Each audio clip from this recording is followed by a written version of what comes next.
తెల్ల పంచ షర్ట్ వేసుకున్న ప్రతి ఒక్కరూ నాయకులు అయిపోరు నాన్న. మరి నాయకుడు ఎలా ఉంటాడు నాన్న? దండం పెట్టి దోచుకునే వాళ్ళు కొంతమంది. లేకుంటే ఎలా వస్తారా ఇన్ని వేల కోట్లు?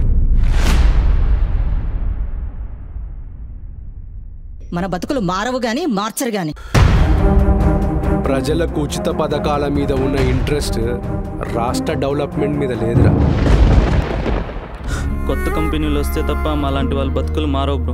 నువ్వు మంచి జర్నలిస్ట్ అని ఎప్పుడు చెప్తూ ఉంటారు నాన్న. నువ్వు ఎందుకు నాన్న జాబ్ మానేసావు? కట్టుకున్న భార్యకు కూడా చెప్పకుండా ఇంత బాధని మనసులో పెట్టుకొని బాధపడుతున్నారు ఎందుకండి? ఎందుకండి?